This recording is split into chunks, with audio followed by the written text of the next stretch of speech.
Okay, good afternoon, reading room. We are here with a very poor signal. As always, 500 drop frames. Just started. Thank you very much. 35% of the frames, 37% of the frames are dropped. Sounds awesome. Sounds awesome for $100 a month. $1,200 a year. You know, what else?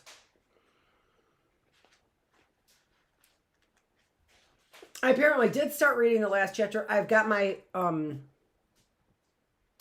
highlighter because I only read that first page. So here we are. We're going to find out what a judge penitent is. I'm embarrassed to be in bed when you arrive. It's nothing, just a little fever that I'm treating with gin. I'm accustomed to these attacks, malaria, I think, that I caught at the time I was Pope. No, I'm only half joking. I know what you're thinking. It's very hard to disentangle the true from the false in what I'm saying. I admit you are right. I myself, you see, a person I knew used to divide human beings into three categories. Those who prefer having nothing to hide rather than being obliged to lie. Those who prefer lying to having nothing to hide. And finally, those who like both lying and the hidden. I'll let you choose the pigeonhole that suits me. But what do I care? Don't lies eventually lead to the truth? And don't all my stories, true or false, tend toward the same conclusion? Don't they all have the same meaning? So what does it matter whether they are true or false if, in both cases, they are significant of what I have been and of what I am? Sometimes it is easier to see clearly into the liar than into the man who tells the truth. Truth, like light, blinds. Falsehood, on the contrary, is a beautiful twilight that enhances every object. Well, make of it what you will, but I was named Pope in a prison camp. Sit down, please. You are examining this room. Bare, to be sure, but clean. A veneer without furniture or copper pots, without books either, for I gave foie gras and have the rest thrown out. Anyway, I have ceased to like anything but confessions, and authors of confessions write especially to avoid confessing, to tell nothing of what they know. I just got to see how my signal is going because I see I've got 4,000 dropped frames and all kinds of fall colors down there. Yellow, orange.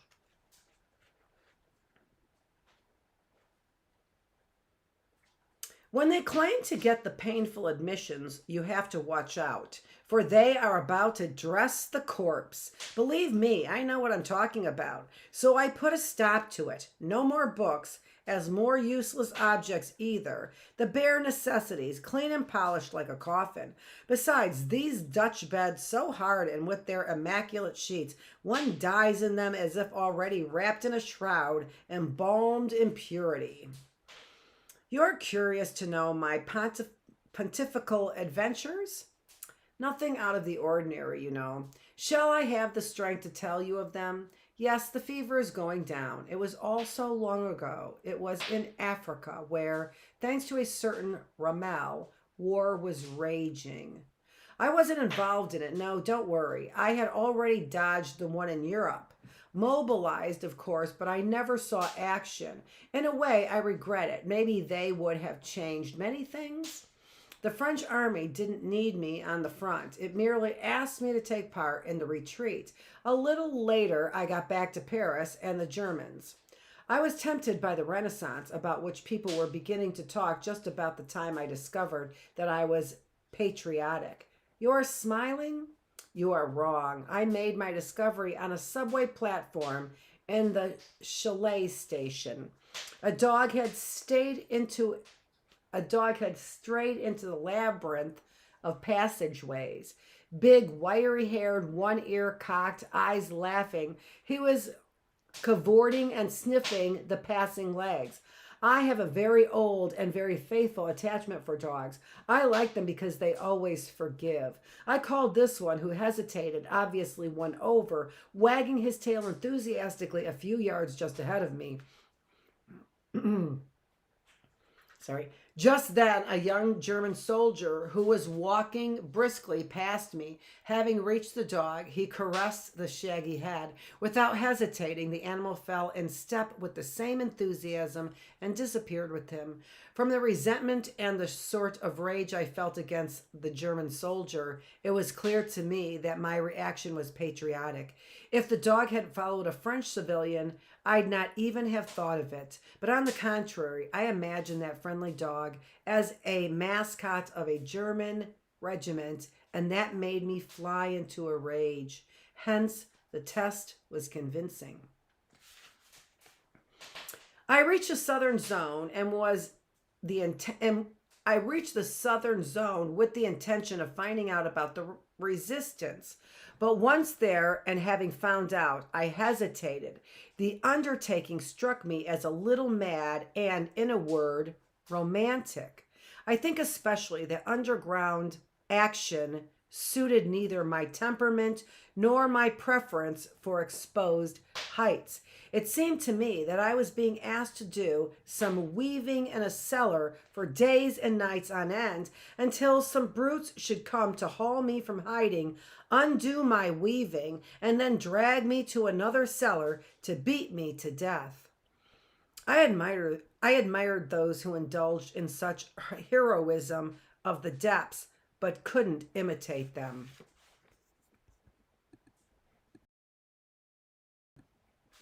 So I crossed over to North Africa with the vague intention of getting to London. But in Africa, the situation was not clear. The opposing parties seemed to be equally right, and I stood aloof. I can see from your manner that I am skipping rather fast, in your opinion, over these details, which have a certain significance. Well, let's say that, having judged you at your true value, I am skipping over them so that you will notice them the better. In any case, I eventually reached Tunisia, where a fond friend gave me work. That friend was a very intelligent woman who was involved in the movies. I followed her to Tunis and didn't discover her real business until the days following the Allied landing in Algeria. She was arrested that day by the Germans, and I too, but without having intended it. I don't know what became of her. As for me, no harm was done me, and I realized, after considerable anguish, that it was chiefly as a security measure. I was interned near Tripoli in a camp where we suffered from thirst and destitution more than from brutality. I'll not describe it to you. We children of the mid-century don't need a diagram to imagine such places. 150 years ago, people became sentimental about lakes and forests. Today we have the lyricism of the prison cell. Hence, I'll leave it to you. You need add but a few details: the heat, the vertical sun, the flies, the sand, the lack of water.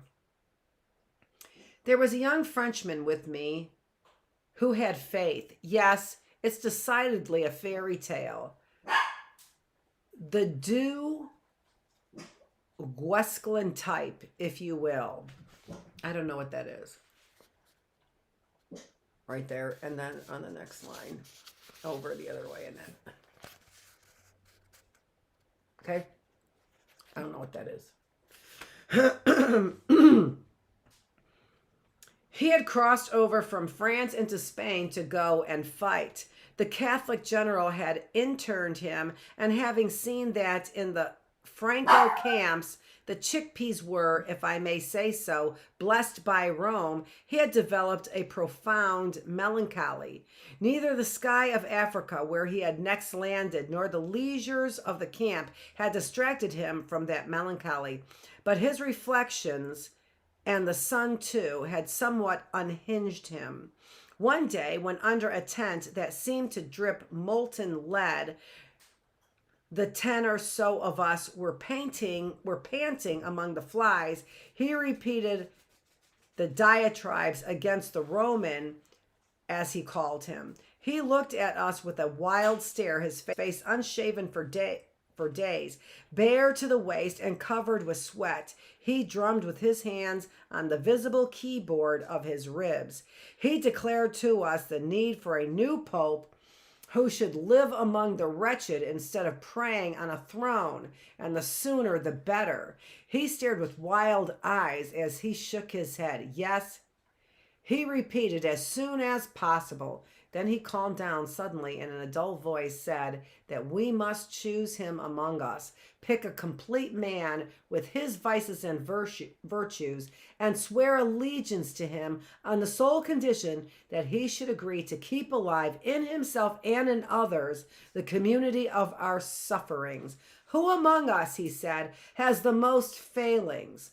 As a joke, I raised my hand and was the only one to do so. Okay, Jean-Baptiste will do. No, he didn't say just that because I had another name then. He declared at least that nominating oneself as I had done presupposes also the greatest virtue and proposed electing me. The others agreed in fun, but with a trace of seriousness all the same. The truth is, Du Guesclin had impressed us. It seemed to me that even I was not altogether laughing. To begin with, I considered that my little prophet was right, and then with the sun, the exhausting labor, the struggle for water, we were not up to snuff. In any case, I exercised my pontificate for several weeks with increasing seriousness.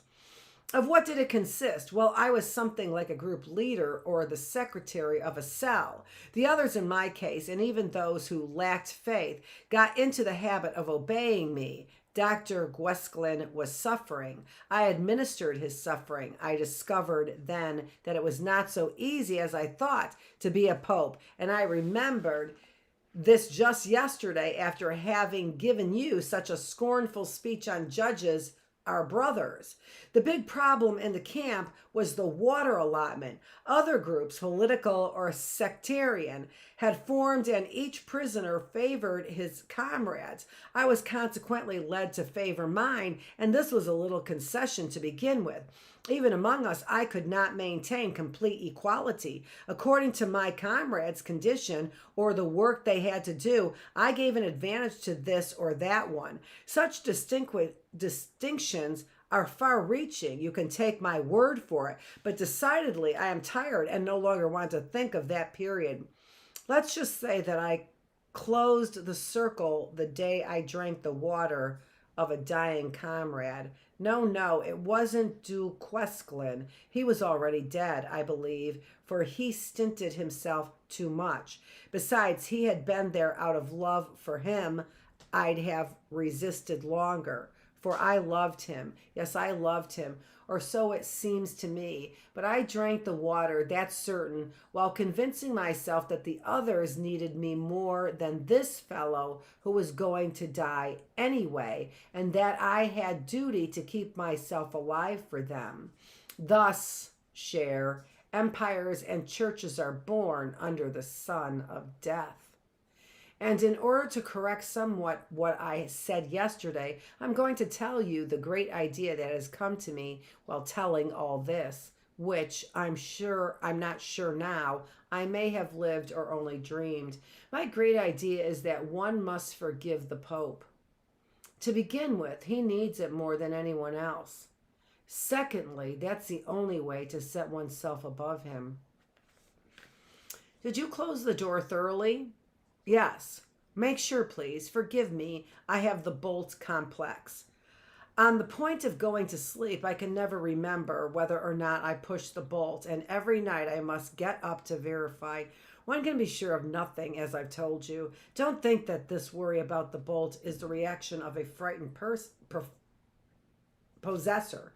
Fortunately, I didn't lock my apartment or my car. I didn't lock up my money. I didn't cling to what I owned. To tell the truth, I was a little ashamed to own anything. Didn't I occasionally in my social remarks exclaim with convictions, "Property, gentlemen, is murder"?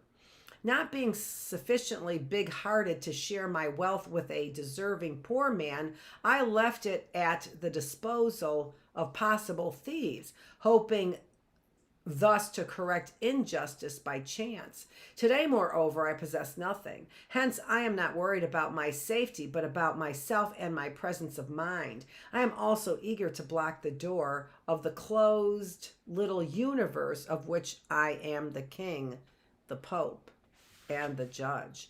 By the way, will you please open that cupboard? Yes, look at that painting. Don't you recognize it? It is the Just Judges. That doesn't make you jump? Can it be that your culture has gaps? Yes, if you read the theft in 1934 in the St. Bavon Cathedral of Ghent of one of the panels of the famous Van Eyck altarpiece, the Adoration of the Lamb. That panel was called the Just Judges. It represents judges on horseback coming to adore the sacred animal. It was replaced by an excellent copy, for the original was never found. Well, here it is. No, I had nothing to do with it. A frequenter of Mexico City, you had a glimpse of him the other evening, sold it to the ape for a bottle one drunken evening. I first advised our friend to hang it in a place of honor, for a long time while they were being looked for throughout the world, our devout judges sat enthroned at Mexico City, above the drunks and pimps. Then the ape, at my request, put it in custody here. He balked a little at doing so, but he got a fright when I explained the matter to him. Since then, these estimable magistrates form my sole company. At Mexico City, above the bar, you saw what a void they left. Why, I did not return the panel? You have a policeman's reflex, you do. Well, I'll answer you as I would the state's attorney if it could ever occur to anyone that this painting had wound up in my room. First, because it belongs not to me, but to the proprietor of Mexico City, who deserves it as much as the Archbishop of Ghent. Secondly, because among all those who file by the Adoration of the Lamb, no one could distinguish the copy from the original, and hence no one is wronged by the misconduct. Thirdly, because in this way I dominate. False judges are held up to the world's admiration, and I alone know the true ones. Fourth, because I thus have a chance of being sent to prison, an attractive idea in a way. Fifth, because those judges are on their way to meet the Lamb, because there is no more lamb or innocence, and because the clever rascal who stole the panel was an instrument of the unknown justice that one ought not to thwart. Finally, because this way everything is in harmony, justice being definitively separated from innocence, the latter on the cross and the former in the cupboard. I have the way clear to work according to my convictions. With a clear conscience, I can practice with difficult profession of a judge penitent, in which I have set myself up after so many blighted hopes and contradictions, and now it is time, since you are leaving, for me to tell you what it is. Allow me first to sit up so I can breathe more easily. Oh, how weak I am. Lock up my judges, please. As for the profession of judge penitent, I am practicing it at present. Ordinarily, my offices are at Mexico City, but real vocations are carried beyond the place of work, even in bed, even with a fever. I am functioning. Besides, one doesn't practice the profession, one breathes it constantly. Don't get the idea that I have talked to you at such length for 5 days just for the fun of it. No, I used to talk through my hat quite enough in the past. Now my words have a purpose. They have the purpose, obviously, of silencing the laughter, of avoiding judgment personally, though there is apparently no escape. Is not the great thing that stands in the way of our escaping it the fact that we are the first to condemn ourselves? Therefore, it is essential to begin by extending the condemnation to all without distinction in order to thin it out at the start. No excuses ever for anyone. That's my principle at the outset. I deny the good intention, the respectable mistake, the indiscretion, the extenuating circumstance. With me, there is no giving of absolution or blessing. Everything is simply totted up, and then it comes to so much. You are an evildoer, a satire, a congenital liar, a homosexual, an artist, etc. Just like that, just as flatly. In philosophy as in politics, I am for any theory that refuses to grant man innocence and for any practice that treats him as guilty. You see in me, Très Cher, an enlightened advocate of slavery. Without slavery, as a matter of fact, there is no definitive solution. I very soon realized that. Once upon a time, I was always talking of freedom. At breakfast, I used to spread it out on my toast. I used to chew it all day long, and in the company of my breath was delightfully redolent of freedom. With that key word, I would bludgeon whoever contradicted me. I made it serve my desire and my power. I used to whisper it in bed in the ear of my sleeping mates, and it helped me to drop them. I would slip it. I'm getting excited and losing all sense of proportion. After all, I did on occasion making more disinterested use of freedom, and even, just imagine my naivety, defended it 2 or 3 times without, of course, going so far as to die for it, but nevertheless taking a few risks. I must be forgiven such rash acts. I didn't know what I was doing. I didn't know that freedom is not a reward or a decoration that is celebrated with champagne. Not yet a gift, a box of dainties designed to make you lick your chops.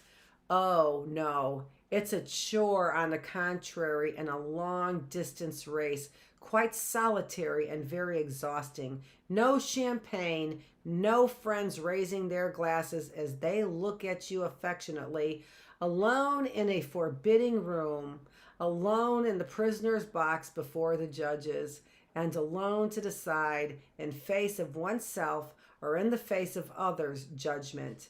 At the end of all freedom is a court sentence.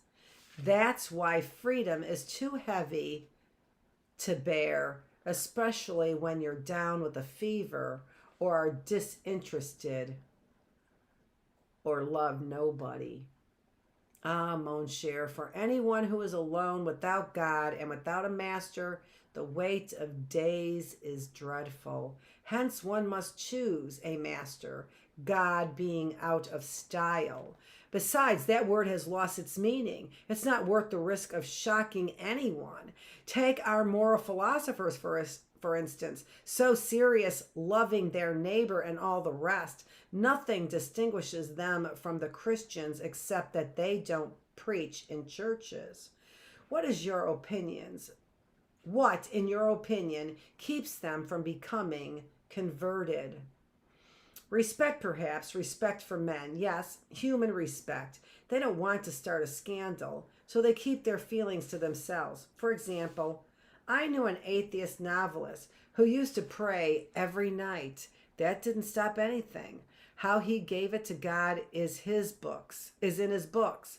What a dusting off, as someone or other would say. A militant freethinker whom I spoke of this raised his hands with no evil intention, I assure you, to heaven. You're telling me nothing new, that apostle sighed. They are all like that. According to him, 80% of our writers, if only they could avoid signing, would write and hail the name of God. But they sign according to him because they love themselves, and they hail nothing at all because they loathe themselves. So they sign their name according to God, but that's not what they mean. They believe it, right? But they don't say they believe it, or they say that they believe it according to what they're supposed to say. I'm not reading that. I'm saying that. All right, so I'll start that paragraph or that section over. You are telling me nothing new, the apostles sighed. They are all like that. According to him, 80% of our writers, if only they could avail signing, would write and hail the name of God. But they sign according to him because they love themselves, and they hail nothing at all because they loathe themselves. Since nevertheless they cannot keep themselves from judging, they make up for it by moralizing. In short, their Satanism is virtuous. An old epic indeed. It's not at all surprising that minds are confused and that one of my friends, an atheist, when he was a model husband, got converted when he became an adulterer. The little sneaks play actors, hypocrites, and yet so touching. Believe me, they all are, even when they set fire to heaven. Whether they are atheists or churchgoers, Muscovites or Bostonians, all Christians from father to son. But it so happens that Lucy, come here. Sit. Go in your basket and sit by the fire and calm yourself down. But it so happens that there is no more father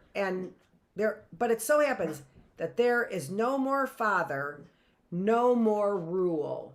They are free and hence have to shift for themselves. And since they don't want freedom or its judgments, they ask to be rapped on the knuckles. They invent dreadful rules. They rush out to build piles of faggots to replace churches.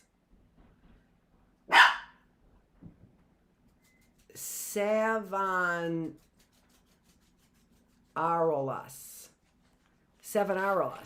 I don't know what that word is right there. I tell you. But they believe solely in sin, never in grace. They think of it, to be sure. Grace is what they want. Acceptance, surrender, happiness. And maybe, for they are sentimental too, betrothed, the virginal bride, the upright man, the organ music. Take me, for example, and I am not sentimental. Do you know what I used to dream of? A total love of the whole heart and body, day and night, in an uninterrupted embrace, sensual enjoyment, and mental excitement, all lasting 5 years and ending in death, alas. So after all, for want of betrothal or uninterrupted love, it will be marriage, brutal marriage with power and the whip. The essential is that everything should become simple as for the child, that every act should be ordered, that good and evil should be arbitrarily,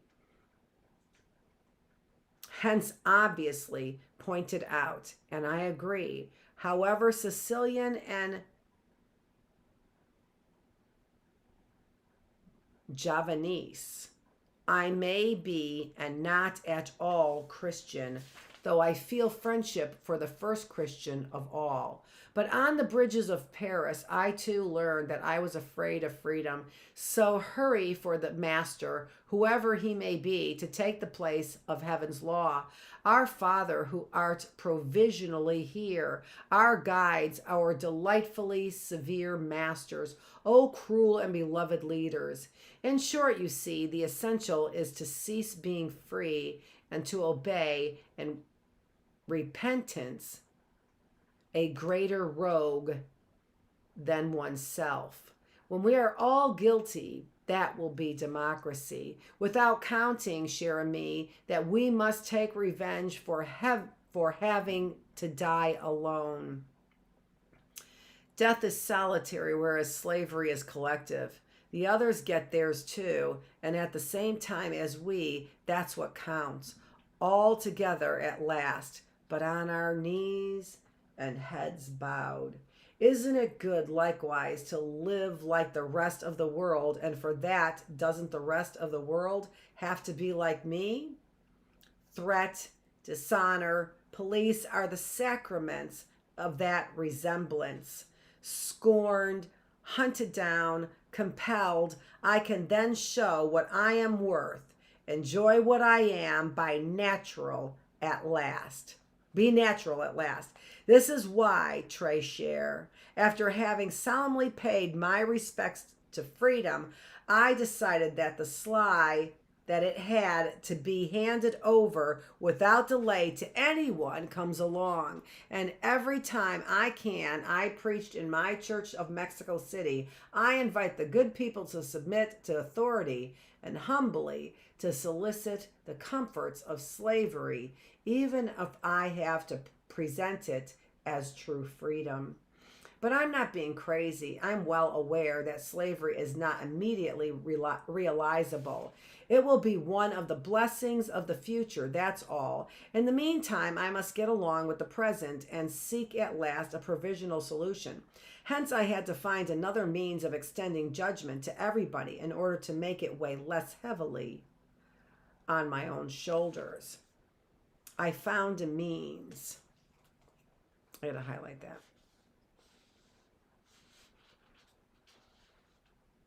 Open the window a little, please. It's frightfully hot. Not too much, for I am cold also. My idea is both simple and fertile. How to get everyone involved in order to have the right to sit calmly on the outside myself.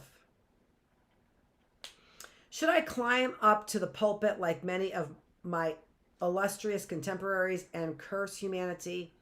Very dangerous, that is. One day or one night, laughter bursts out without a warning. The judgment you are passing on others eventually snaps back in your face, causing some damage. And so what, you ask?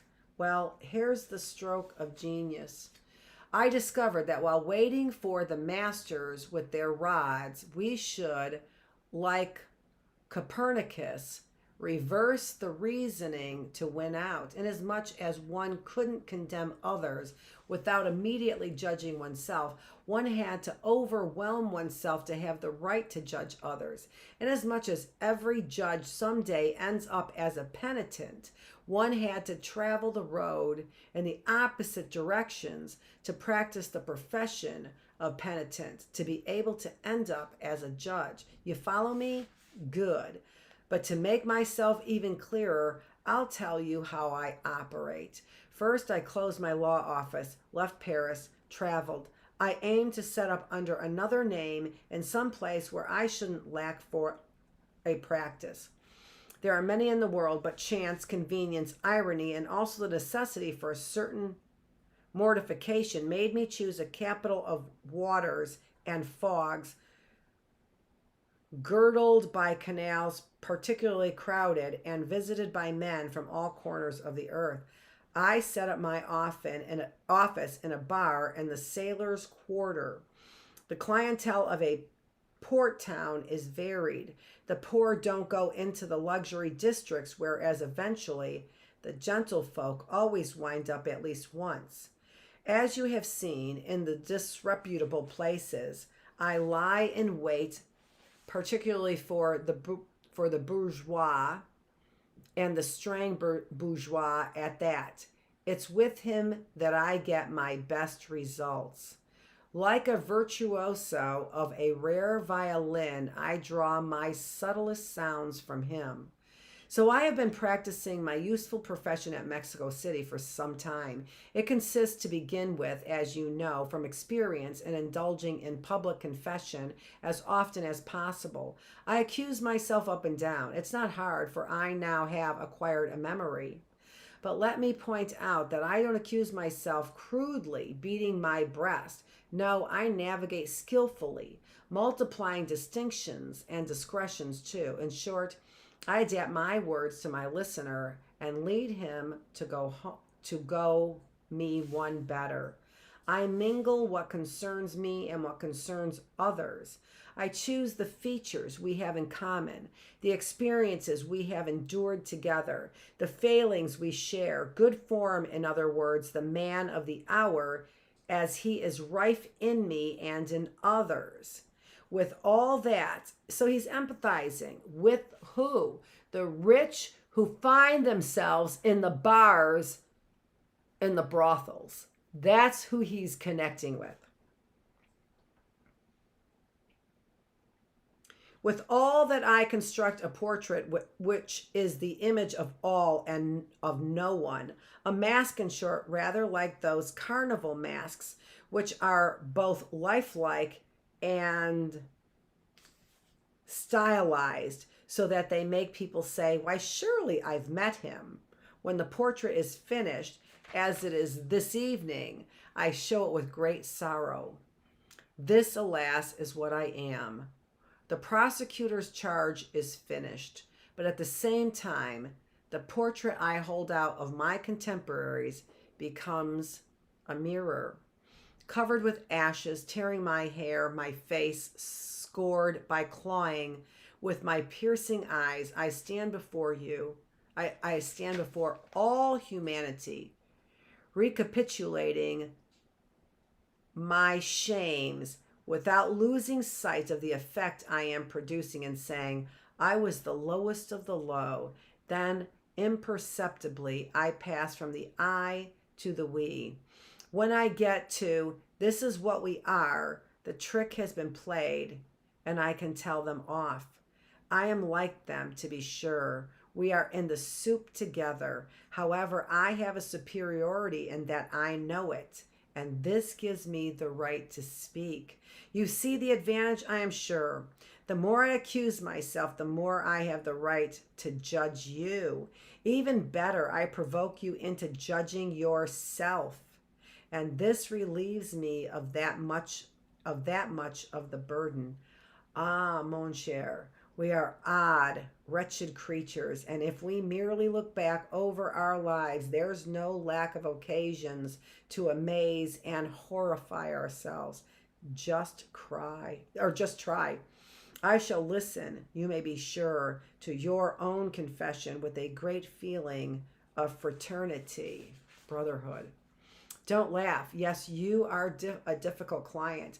I saw that at once, but you'll come to it inevitably. Most of the others are more sentimental than intelligent. They are disconcerted at once. With the intelligent ones, it takes time. It is enough to explain the method fully to them. They don't forget it. They reflect. Sooner or later, half as a game and half out of emotional upset, they give up and tell all. You are not only intelligent, you look polished by use. Admit, however, that today you feel less pleased with yourself than you felt 5 days ago. Now I shall wait for you to write me or come back. For you will come back, I am sure. You'll find me unchanged. And why should I change, since I have found the happiness that suits me? I have accepted duplicity instead of being upset about it. On the contrary, I have settled into it and found there the comfort I was looking for throughout life. I was wrong, after all, to tell you that the essential was to avoid judgment. The essential is being able to permit oneself everything, even if, from time to time, one has to profess vociferously one's own infamy. Awfulness, famous for awfulness, right? I permit myself everything again, and without the laughter this time, I haven't changed my way of life. I continue to love myself and to make use of others. Only the confession of my crimes allows me to begin again, lighter in heart, and to taste a double enjoyment, first of my nature, and secondly, of a charming repentance. Since finding my solution, I yield to everything, to women, to pride, to boredom, to resentment, and even to the fever that I feel delightfully rising at this moment. I dominate at last, but forever. Once more, I have found a height to which I am the only one to climb and from which I can judge everybody. At long intervals, on a really beautiful night, I occasionally hear a distant laugh, and again I doubt.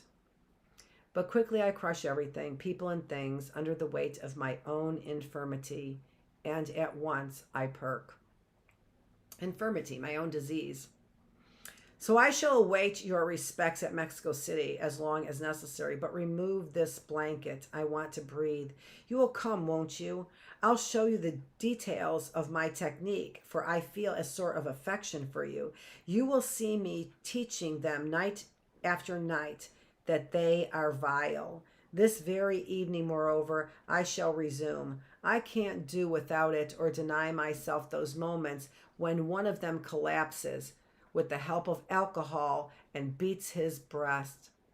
Then I grow taller, Tréchere. I grow taller. I breathe freely. I am on the mountain. The plain stretches before my eyes. How intoxicating to feel like God the Father and to hand out definitive testimonials of bad character and habits. I sit enthroned among my bad angels at the summit of the Dutch heaven, and I watch ascending toward me as they issue from the fogs and the water, the multitude of the last judgment. They rise slowly. I already see the first of them arriving. On his bewildered face, half hidden by his hand, I read the melancholy of the common condition and the despair of not being able to escape. As for me, I pity without absolving. I understand without forgiving. And above all, I feel at last that I am being adored. Yes, I am moving about. How could I remain in bed like a good patient? I must be higher than you, and my thoughts lift me up. Such nights, or such mornings rather, for the fall occurs at dawn, I go out and walk briskly along the canals. In the livid sky, the layers of feathers become thinner. The doves move a little higher, and above the roofs, a rosy light announces a new day of my creation.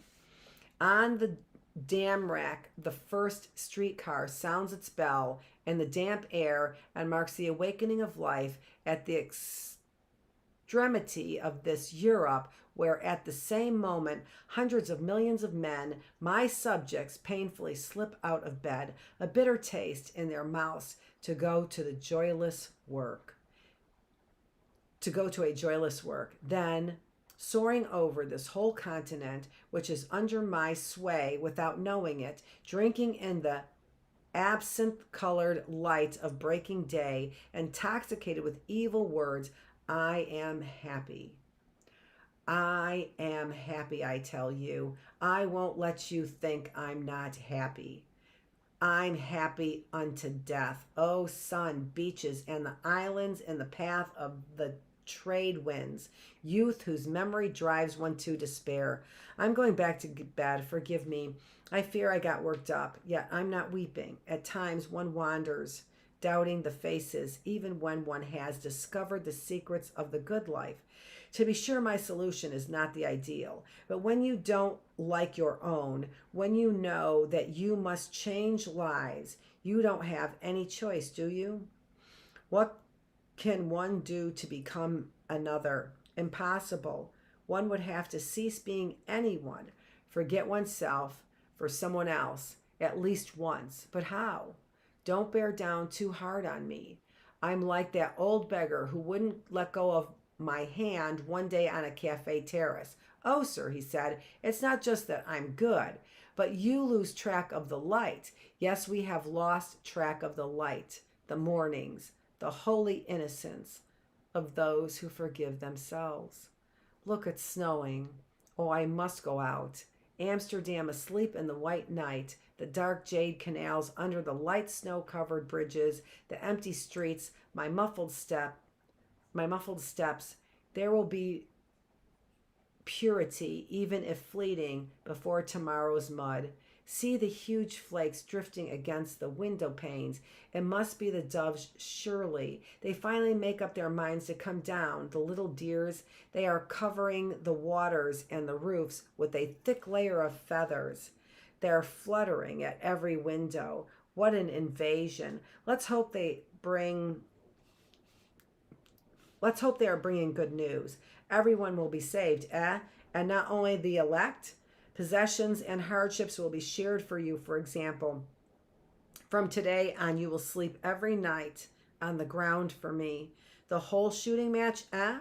Come now, admit that you would be flabbergasted if a chariot came down from heaven to carry me off, or if the snow suddenly caught fire. You don't believe it? Nor do I. But still I must go out. All right, I'll be quiet. Don't get upset. Don't take my emotional outbursts or my ravings too seriously. They are controlled. Say now, they are going to talk to me about yourself. Say now that you are going to talk to me about yourself. I shall find out whether or not one of the objectives of my absorbing confession is achieved. I always hope, in fact, that my interlocutor will be a policeman and that he will arrest me for the theft of the just judges. For the rest, am I right? No one can arrest me. But as for that theft, it falls within the provisions of the law, and I have arranged everything so as to make myself an accomplice. I am harboring that painting and showing it to whoever wants to see it. You would arrest me then. That would be a good beginning. Perhaps the rest would be taken care of subsequently. I would be decapitated, for instance, and I'd have no more fear of death. I'd be saved. Above the gathered crowd, you would hold up my still warm head so that they could recognize themselves in it, and I could again dominate an exemplar. All would be consummated. I should have brought to a close, unseen and unknown, my career as a false prophet, crying in the wilderness and refusing to come forth. But of course, you are not a policeman. That would be too easy. What? Ah, I suspected as much, you see. That strange affection I felt for you had sense to it then. In Paris, you practiced the noble profession of a lawyer. I sensed that we were of the same species. Are we not all alike, constantly talking and to no one, forever up against the same questions, although we know the answers in advance? Then please tell me what happened to you one night on the quays of the Seine, and how you managed never to risk your life. You yourself uttered the words that for years have never ceased echoing through my nights, and that I shall at last say through your mouth. Oh, young woman, throw yourself into the water again, so that I may a second time have the chance of saving both of us. A second time, what a risky suggestion. Just suppose, cher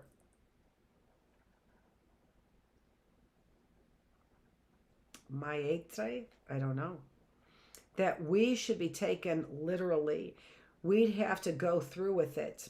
Brr, the water's so cold. But let's not worry. It's too late now. It will always be too late, fortunately. That's it. So, the woman with the laughter stood before him. Let's go and throw ourselves in the water again, so I can have a second chance at saving us both.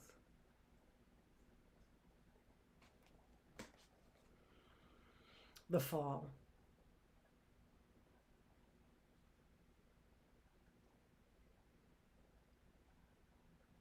Right? He didn't save her. The Fall of Man. This is Dr. Annette Feravich. Oh my gosh. I'm just sitting on that book. So you can find this in the playlist, right? So the fall, all of my reading of this, a few comments but not a lot, a few comments, and you can find all of it in the playlist. This is Dr. Annette Feravich. Thanks for joining me. I'm going to pick a different book and probably another one that my husband recommended to me, because there's been a couple he recommended to me. I think I've read two. I can't remember. I think I did, but I can't remember the other one. And they were really, big eye openers. This is Dr. Annette Feravich. I'm the teacher. You have been joining me here in the reading room where we just finished the unbelievable book by Albert Camus, The Fall.